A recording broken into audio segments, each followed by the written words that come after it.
Market outlook और budget उम्मीदों पर बात करते हैं। आदित्य बिरला सन लाइफ के सीईओ महेश पाटिल, जिनके पास इन्वेस्टमेंट मैनेजमेंट में 30 साल से ज़्यादा का अनुभव है और 3 लाख करोड़ रुपए से ज़्यादा का एसेट मैनेज करते हैं, उनसे बातचीत कर लेते हैं। ये पहले पराग पारिक फाइनेंशियल और मोतीलाल ओसवाल के साथ भी काम कर चुके हैं। महेश जी, बहुत बहुत शुक्रिया। Good morning. सबसे पहले तो नववर्ष की शुभकामनाएं। आपसे पहली बार बात हो रही है इस साल, हालांकि अब तो 18 दिन बीत चुके हैं नववर्ष में, लेकिन इतना पैसा आ रहा है रिटेल का, आप कैसे मैनेज कर रहे हैं और इस समय आपका व्यू क्या है? गुड मॉर्निंग और नव वर्ष की शुभकामनाएं। सो मार्केट में आई मीन डोमेस्टिक फ्लोज जो है राइट वो लगातार इन्फ्लोज आ रहे हैं एसआईपी के रूट के थ्रू। सो एक अच्छी बात है कि स्टेडी इन्फ्लो लमसम ऐसा नहीं आ रहा, तो एवरी मंथ और every day inflows are coming in. So market में इस हालांकि लास्ट 2 महीने में देखा तो मार्केट में काफ़ी तेज़ी आई है। सो काफ़ी बार कंपनीज़ को प्राइसेस चेस करने पड़ते हैं, बट आई थिंक एक अच्छी बात है कि मार्केट की ब्रेड्थ ओवरऑल काफ़ी अच्छी है। हमें बीच में लग रहा था कि मिड कैप और स्मॉल कैप सेक्टर में थोड़ी करेक्शन आ सकती है, हालांकि हमने ज़्यादा कुछ वहाँ पे देखा नहीं है। सो यहाँ से आई मीन हमने देखा है कि लास्ट ईयर जो मार्केट में जो रिटर्न्स आए हैं right, small cap mid cap में काफ़ी बेहतर रिटर्न आए हैं। तो लास्ट 2 साल का मैं एनालिसिस किया, उसमें जो निफ्टी और लार्ज कैप के रिटर्न्स देखोगे तो काफ़ी हद तक जो लार्ज कैप के रिटर्न्स आए हैं वो अर्निंग्स ग्रोथ की वजह से आए, उनकी री रेटिंग ज़्यादा हुई नहीं है। हालांकि मिड कैप और स्मॉल कैप में अगर देखते हैं तो 50% जो रिटर्न्स आए हैं वो पी री रेटिंग की वजह से आए। तो हमें लग रहा है कि यहाँ से अभी थोड़ा लार्ज कैप जो स्टॉक्स हैं वहाँ पे रिस्क रिटर्न जो है काफ़ी बेहतर है। सो वहाँ पे हमारा ज़्यादा रुझाव रहेगा आगे जाते हुए। और मार्केट के ऊपर थोड़ा जो रिसेंट रन अप है इसलिए थोड़े slightly cautious I think short term के व्यू के हिसाब से, बट अगर मीडियम टर्म व्यू लेते हैं मार्केट के ऊपर तो हमें लग रहा है कि मार्केट की जो निफ्टी की जो पी मल्टीपल है जो लगभग लॉन्ग टर्म एवरेज के आसपास है, तो यहाँ से जो अर्निंग्स ग्रोथ आएगी कंपनी की, आई थिंक उतने रिटर्न्स आपको मार्केट में मिल सकते हैं।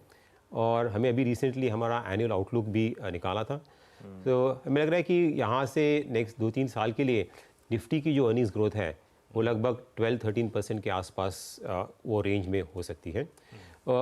हालांकि लास्ट 2-3 साल में हमने काफ़ी अच्छी ग्रोथ देखी, ऑलमोस्ट लाइक 18-20% क्या कर रही है, बट ये ग्रोथ भी जिस तरह से माहौल है, ग्लोबल आउटलुक जहाँ पे स्लो डाउन है, उसको मद्देनज़र रखते हुए ये ग्रोथ भी काफ़ी अच्छी है। सो यहाँ से ऐसा कुछ हमें इन्वेस्टर्स को भी हम लोग बोल रहे हैं कि लमसम इन्वेस्टमेंट मत कीजिए, एसआईपी के थ्रू कीजिए। मार्केट में वोलेटिलिटी शायद आ सकती है बिकॉज जो रन अप हुआ है लास्ट 2 महीने के कारण, हमने देखी है लास्ट 1 हफ्ते में मार्केट में थोड़ी करेक्शन आ रही है। और लास्ट ईयर मार्केट में काफ़ी बड़ी थीम्स चली थी, जैसे कि infrastructure, PSU banks, auto sector, और काफ़ी आउटसाइज रिटर्न आपको वहाँ पे मिले थे। आगे जाके हमें नहीं लग रहा है कि ऐसे कुछ बड़े आपको थीम्स प्ले आउट होगी, तो यहाँ पे स्टॉक स्पेसिफिक काफ़ी आपका फोकस रहेगा।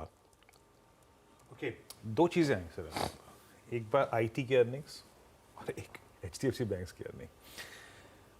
क्या एचडीएफसी बैंक के नंबर्स ने, उनके एनआईएम्स ने, उनके क्रेडिट ग्रोथ ने ये आपको एक सिग्नल दिया है कि ये पूरी बैंकिंग की जो रैली पिछले 6 महीने में 7 महीने में हमने देखी थी वो पंचर कर देगी? ऐसा कुछ है हिंट आपके पास? एक्चुअली फिर नतीजे अगर देखते हैं बैंक्स के, ऐसा कुछ खास ऐसा कुछ डिसअपॉइंटमेंट नहीं हुआ है। हालांकि एक बात ज़रूर है कि जो डिपॉजिट साइड है राइट, जो बैंक के डिपॉजिट है वहाँ पे ग्रोथ है वो थोड़ी कम है और तकलीफ थोड़ी हो रही है बैंक्स को डिपॉजिट ग्रोथ करने के लिए। लोन ग्रोथ काफ़ी बेहतर है, तो वहाँ पे कुछ इशू, इसके कारण जो लोन डिपॉजिट रेशो जो है ओके वो काफ़ी बढ़ गया है। तो बैंक्स को अगर ग्रोथ अगर बरकरार रखनी है राइट, तो उनको डिपॉजिट करें, पर उसके लिए डिपॉजिट रेट्स के ऊपर थोड़ा प्रेशर आ सकता है। उसके कारण थोड़ा मार्जिन्स में प्रेशर आ सकते हैं बैंक्स के, और इसी कारण हमने देखा है कि कुछ बैंक्स में थोड़ी सी करेक्शन, बट ओवरऑल हमें नहीं लग रहा है कि बैंकिंग सेक्टर में ऐसी कुछ मेजर प्रॉब्लम्स है। क्वार्टर्स में नॉर्मलाइज हो जाएगा आपके मुताबिक? हाँ, आई थिंक थोड़े लास्ट ईयर निम्स काफ़ी बढ़ गए थे, नेट इंटरेस्ट मार्जिन्स बैंक से, बिकॉज इंटरेस्ट रेट्स जब भी बढ़े थे तो भी कम बैंक्स को बेनिफिट मिला था, बिकॉज एसेट साइड पे ओके रेट्स काफ़ी जल्दी बढ़े थे। डिपॉजिट में ऑलवेज देयर इज लैग रहता है राइट, वो अब थोड़ा कैच अप करे तो थोड़ा सा नॉर्मलाइज होंगे interest margins. But see most important banks के लिए क्या है कि ओवरऑल क्रेडिट ग्रोथ कैसी है सिस्टम की इकोनॉमी राइट, क्रेडिट ग्रोथ अभी भी बरकरार है, स्ट्रॉन्ग है, और कॉर्पोरेट सेक्टर जो ग्रोथ है, राइट, वहाँ पे लास्ट कुछ सालों से हमने देखा है कि कुछ फ्लैटिश ग्रोथ है, वहाँ पे ग्रोथ नहीं हुए। और जिस तरह से ओवरऑल इन्वेस्टमेंट साइकिल पिकअप हो रहा है, हमें देखा है काफ़ी कंपनीज, स्पेशली इलेक्शन के बाद हमें लग रहा है कि प्राइवेट सेक्टर कैपेक्स में काफ़ी बढ़ोतरी होगी और बाकी इंफ्रास्ट्रक्चर सेक्टर में भी अच्छी ग्रोथ रहेगी। सो क्रेडिट ग्रोथ ठीक ठाक रहेगी। एसेट क्वालिटी भी इश्यूज़ कुछ मेजर हमने देखे नहीं है बैंक्स में ये क्वार्टर में, तो वहाँ पे भी हमें कुछ ज़्यादा दिक्कत नहीं दिख रही है। सो और सेक्टर की ओवरऑल वैल्यूएशंस भी देखोगे तो वो भी काफ़ी रीज़नेबल है। सो नहीं लग रहा है कि कुछ ज़्यादा चिंता की बात है, थोड़ा सा रीसेट हो रहा है इन टर्म्स ऑफ जो नेट इंटरेस्ट मार्जिन्स का, बट अच्छी बैंक जो है जहाँ पे लाइबिलिटी फ्रेंचाइज स्ट्रॉन्ग है बैंक्स, बिकॉज वो अभी काफ़ी मद्देनजर रखें, जिनकी लाइबिलिटी फ्रेंचाइज में वो डिपॉजिट ग्रोथ अच्छी तरह से ग्रो कर सकते हैं। तो आई थिंक ऐसे बैंक्स आई थिंक हमारे हिसाब से अच्छे कर सकते हैं। ओके, बिल्कुल। आईटी में आपने अब सारे लार्ज कैप आईटी के नंबर्स देख लिए, सिर्फ टेक महिंद्रा बचा है, यहाँ क्या व्यू बन रहा है? सो आईटी के नंबर्स ये क्वार्टर में ऐसा लग रहा था कि थोड़े से डाउनग्रेड्स हो सकते हैं, बिकॉज अभी डिस्क्रिशनरी जो स्पेंड्स हैं कंपनीज़ के, वहाँ पे थोड़ी कंसर्न दिख रही थी, बट ये जो नतीजा है वहाँ से लग रहा है कि मोरलेस सेक्टर की जो ग्रोथ है, कंसर्न्स, राइट, वो काइंड ऑफ बॉटम आउट हो यहाँ पे। और यूएस मार्केट में भी, इकोनॉमी में भी हमारा व्यू है कि वहाँ पे डीप रिसेशन नहीं होगा, सॉफ्ट लैंडिंग होगी। सो यहाँ से धीरे धीरे आउटलुक आईटी सेक्टर का, स्पेशली सेकंड हाफ में, राइट, इम्प्रूव होने की संभावना है। और आईटी सेक्टर में देखा है कि कंपनीज़ ने काफ़ी रेजिलियंस दिखाया है मार्जिन्स के ऊपर। सो कंपनीज़ के जो वहाँ पे कुछ लीवर्स है, जैसे कि जो एम्प्लॉय कॉस्ट है, वहाँ पे अभी थोड़ी सी जो प्रेशर था वो थोड़ा सॉफ्ट है। तो आईटी कंपनीज़ अपनी मार्जिन्स अच्छी तरह से मैनेज कर सकती हैं। और हमें लग रहा है कि नेक्स्ट ईयर ग्रोथ लगभग 8-9%, 8-9% के आसपास जो टॉप कंपनीज़ हैं उसके आसपास वापस उभर के आ सकते हैं। ये साल अराउंड 4-5% ग्रोथ है। तो ये सेक्टर में मीडियम टर्म व्यू से देखेंगे तो ओवरऑल जो स्पेंड्स हो रहे हैं कंपनीज़ के डिजिटल की तरफ, राइट, और अभी एआई की तरफ भी अभी काफ़ी इम्प्लीमेंटेशन होगा, तो मीडियम लॉन्ग टर्म आउटलुक हमें ठीक लग रहा है। तो ये सेक्टर हालांकि इमीडिएट शॉर्ट टर्म में कुछ इम्प्रूवमेंट नहीं दिख रहा है, बट एक अच्छा सेक्टर रहेगा जहाँ पे हम अगले 3-6 महीने में अक्यूमुलेट कर सकते हैं। अच्छा, एक स्पेस जहाँ पे चाहे वो एचएनआईज हो, डीआईज हो, रिटेल काफ़ी कैपिटलाइज किया होता है, पीएसयू सबने पैसा बनाया यहाँ पर, रेलवे हो, लेकिन एक ऐसा दौर भी देखा हमने, let's talk about oil and gas space, यहाँ पे अपस्ट्रीम भी चल रहा है, डाउनस्ट्रीम कंपनी भी चल रही हैं। ओएनजीसी को देख लीजिए आप, multi year high, HPCL, IOC, BPCL, PSUs पे आपका टेक इस वक्त? So PSUs I mean biggest surprise रहा है, राइट, लास्ट एक साल में। सो हमारा पीएसयू फंड है एक वो टॉप परफॉर्मिंग फंड है, राइट, अक्रॉस कैटेगरी में, राइट, जिसने आपको भी खुद सरप्राइज किया। या सो हम लोग पॉजिटिव थे पीएसयू बिकॉज वैल्यूएशन कंफर्ट था, रीजनेबल गुड बैलेंस शीट्स हैं, right, reasonable outlook core sector में, जैसे हुआ अपने पावर सेक्टर में हुआ या डिफेंस सेक्टर में है, काफ़ी सेक्टर में आउटलुक इम्प्रूव हो रहा है।